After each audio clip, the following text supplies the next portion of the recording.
Yeah, thank you. So I wanted to really echo, I believe it was speaker, 2 or 3 speakers ago, that we have this incredible opportunity.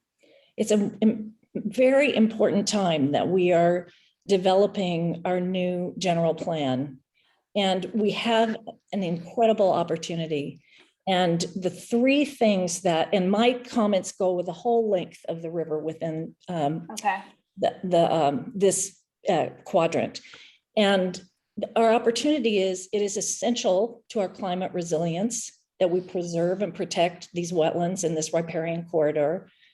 It's essential to flood control. Our plan is hopelessly outdated around what the potential is with sea level rise. And it's also essential to the health and well-being of our community to have access and be able to access this treasure that goes through our community. And I'll agree with Bev about the fact that our town has historically turned its back on the river, but that is changing. And I'll tell you who it's really changing with is our youth. In our public schools, where our kids, through programs like Friends of the Petaluma River, our watershed classroom, and our camps, are learning about the beauty and validity and importance of our river. And so it's our responsibility to the next generation that we protect this treasure and we make it accessible. And I would like to invite any of the staff or the consultants to walk there with us. We also have a whole fleet of kayaks that we'd love to take you out and paddle up there and really show you what this looks like, because it's pretty really unknown to a lot of the community. And I think if we can get more people to come and look at it and take a look at what we have, you'll want to help us protect it too. Definitely. And I do love kayaking, so. Okay, well, take me up on it. Tamara, would you like to share a comment? Yeah, thanks. So while I concur with a lot of what's been said about the river and the importance of the river, and even to the point of not having Rainier, I just wanted to make a shout out for more of kind of the urban. I live in the Oak Hill neighborhood, and this neighborhood is very unique. And Washington Street is kind of the divider between the 2 old parts of, I feel, Petaluma. And that street is getting busier and busier. So part of my concern is that with every new development and higher density, the true impact to adjacent neighborhoods and really walkability is kind of, I feel, neglected. I don't really feel like we have a proper streetscape master plan.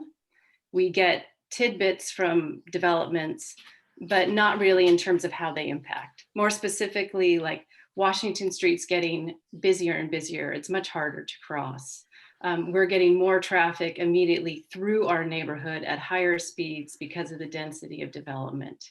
And so what I don't see in the city is a master plan for how can we mitigate that? Street trees can help. How do we change the openings and define neighborhood areas from thoroughfares? Google Maps has kind of done everybody a disservice in terms of city planning because every road's the same. So my concern is, how does development impact that, and actually a greater plan for keeping what we have and not degrading what we have. Definitely. And I just to symbolize where you're talking about, I put it on Washington Street, but knowing that you were also talking about a greater area. Yeah, I mean, that's the whole, Washington Street is one. You might put it at the end of Oak Street, you'd have to blow it up, but that's where the North River development is happening. That's going to put a huge impact. West Street is another. It's just how the neighborhoods interface with the larger boulevards. And that holds true for other areas of town too. Right. How do we slow down the traffic to make it more user-friendly and safer for everybody? Definitely. So I'm going to invite, if anyone who hasn't shared yet wants to give a comment, as we have about 15 minutes left. Otherwise, I'll go to Taryn, but if anyone who hasn't shared wants to add either an improvement or where they'd like things to stay the same, feel free to raise your hand. Lillian, this is Susan Kirks. I don't have a way to raise my hand, so I sent you a couple of messages in the chat. You probably didn't see it. I would like to speak. I don't necessarily need to go next if someone has raised their hand, but I definitely would like to. Susan, you can go next. And sorry, if people want to put comments in the chat as well, feel free to, and we'll make sure they're captured. I just can't see them while I'm zoomed in sharing my screen. But I Susan, understand. feel free to go next. Thank you. I appreciate the strong advocacy for the river and the river environment and the riparian corridor. I wanted to agree with what David Keller said about the way the consultants have created these quadrants. And we raised that question Monday evening in the meeting for the Northeast quadrant. I personally think that there's a miss here, and including about Washington Street, but Panama Bartholomew had raised this issue about the Northwest quadrant in one of the prior meetings. So where I'm focusing is you look at Schumann Lane, you'll see Schumann Lane there, a little bit further west there. The outer edge here is where the urban growth boundary is. And to augment all of the comments about the river, which as I noted, I appreciate. And for people who maybe don't know this, this is a really important rural transition area. And this is also where the Paula Lane 11-acre open space property is. And adjacent to that property are 3 + 4, 7 additional acres that have the potential for being conserved as open space with volunteer and education programs and habitat protection and actually housing. So I wanted to also mention equity and housing for this section of the city. And in this particular area, there are several moderate to low income families who reside in this immediate area and around Bodega Avenue. And so this open space property is important as an amenity for the people who live in the area, not just the people who live right across the street who are much more materially comfortable, but for everyone. And so that needs to be in our minds, because I think I heard someone say from Oak Hill, but they couldn't go to any open space without driving. There are visitors to this property daily, and I acknowledge that the city of Petaluma recently seriously damaged the property and the habitat, so severe that a special status species has been displaced. But the organizations that I'm involved with continue to work toward finding a resolution so that this special area, which actually should be attached to the southwest quadrant. Southwest quadrant should actually begin probably a little bit east of Elm Drive, and then in this area, and be affiliated with the southwest quadrant. This area is not part of Oak Hill, although the city often claims it is, and it's part of the West Hill in the general plan. And the last two things I'd like to say are the habitat in this particular area is extremely sensitive and is extremely important. This is also part of a wildlife corridor that moves north and northeast across some of the lands that people have been mentioning, which are, of course, connected to the Petaluma River and riparian corridor. But the open grassland area along this outer perimeter and then moving north and then northeast is an extremely important movement area for wildlife. And that also includes across Highway 101. I believe someone mentioned build every. That, of course, is not appropriate in relationship to an environmental review where this is an actually important wildlife movement area. And then I do support what others have said about Corona being made into the major crosstown connector in this area of the city, and conserving for open space all of the open grassland and property that is in this northern area. And so the Polo Lane area, which I'd mentioned, it does connect over to the river that everyone advocates for. And I just think it's important to remember that, because there's land on either side of the river on west and east, and also equity in housing, that this particular area has a concentration of additional moderate to low income housing. And we need to be looking at housing opportunities in this area as well for equity. Thank you. Thank you, Susan, for your comments. And I just wanted to acknowledge, because we have talked about it a bit, that by no means, like, we know that connections go across the whole city. And just because we're looking at one quadrant right now, it doesn't mean that the road ends right there. But we just wanted to be able to zoom in on some specific areas so we could really get into some details. But of course, we'll be looking across the whole city and going forward commenting on how everything's interconnected as well. Thank you. Thank you for seeing me. Of course. I think with that, I'm going to call on Heather, because I haven't heard from them yet. If you'd like to share, Heather. Hi. I would definitely like to support what everyone's saying so beautifully about preserving the upper Petaluma River north of Payran. It is a beautiful open space. I kayak up in it. It's pristine and lovely and unknown. I know that in our neighborhood, there is already, according to our current general plan, not enough open space or park space per capita. We're already lower, and we keep getting more and more developments of housing, which makes us have less and less and less park space per capita. And the houses that come in are also coming in with almost no yards. So those people need more public open space.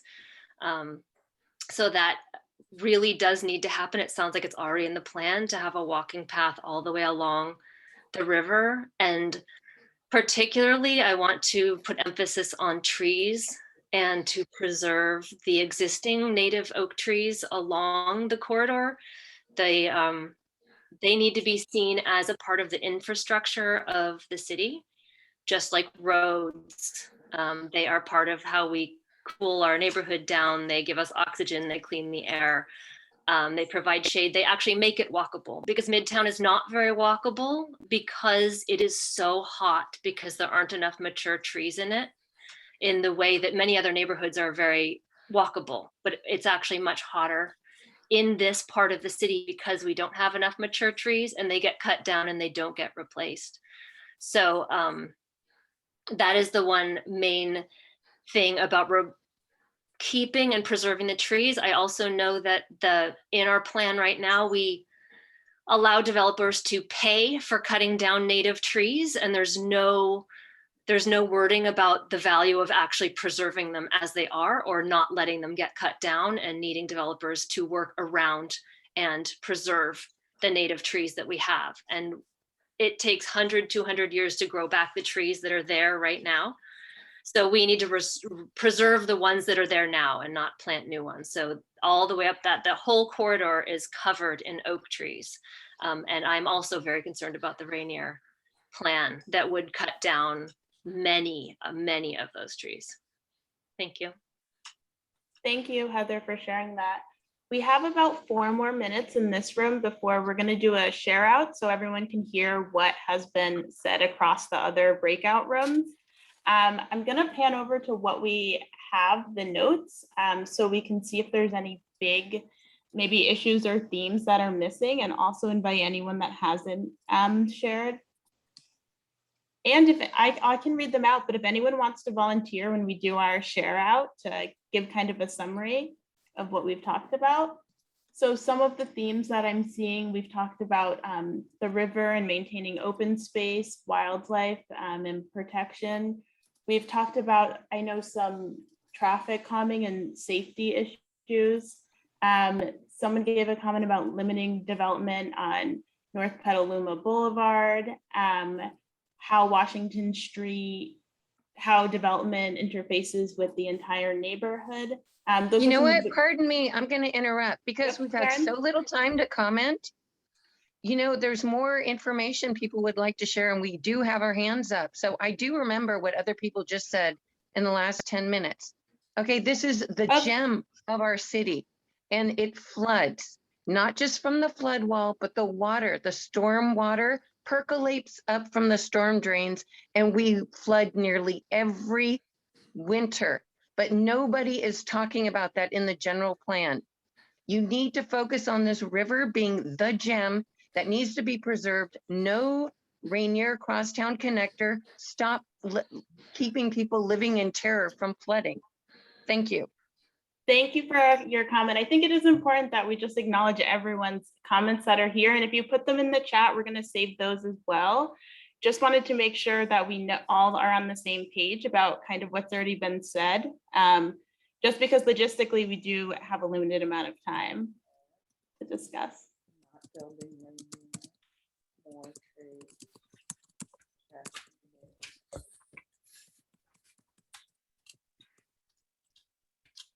Okay, I guess before we go into the big room, David had been waiting. Is there any issues that you saw that haven't already been discussed? Yeah, you don't have any notes on removing Rainier from the transportation network.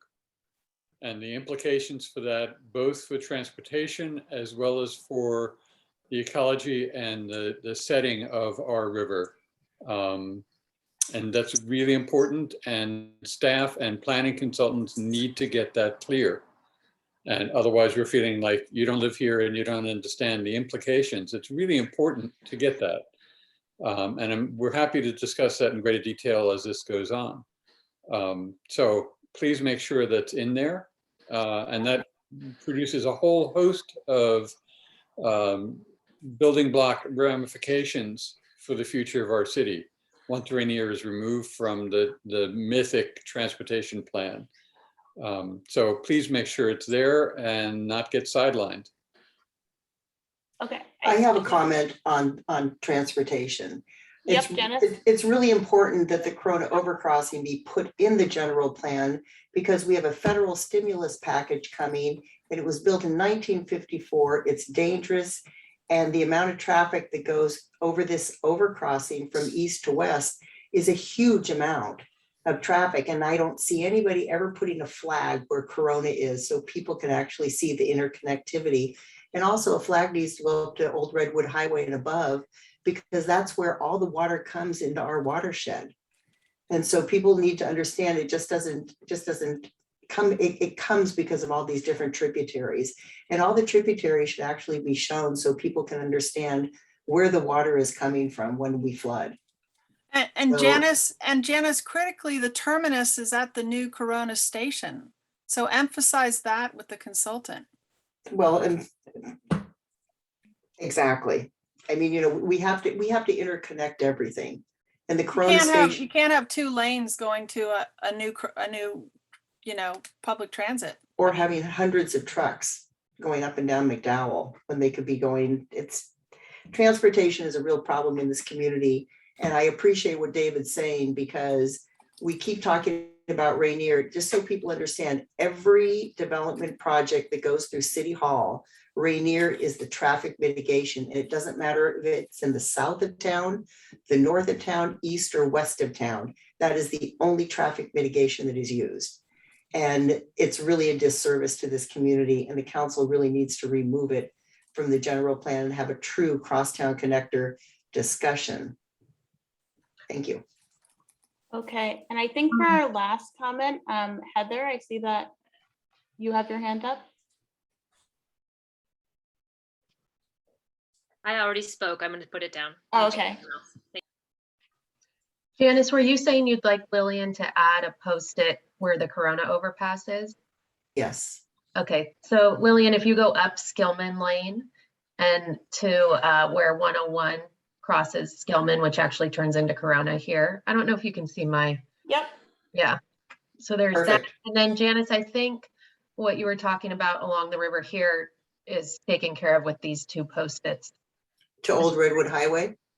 Um, That's a little bit further up. okay, would you like one here? Yeah, where the, yes. Okay. yes. So like, Thank you. yeah. And we should actually have one where Rainier is supposedly gonna go, which would be down where, if you're looking out, Would it be like here? Let's see.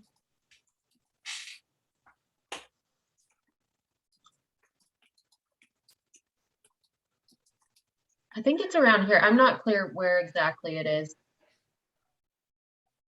Does anybody want to chime in?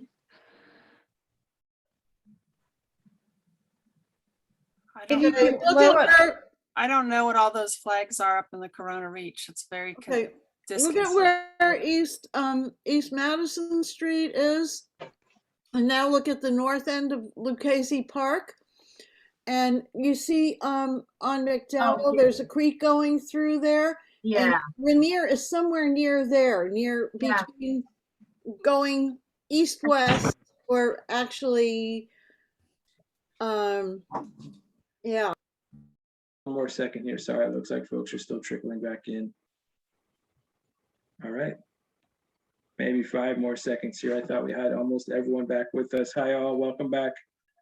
I was just mentioning that we're going to do a short report out from each one of the groups so that we can all hear from each other in the groups that we weren't necessarily a part of.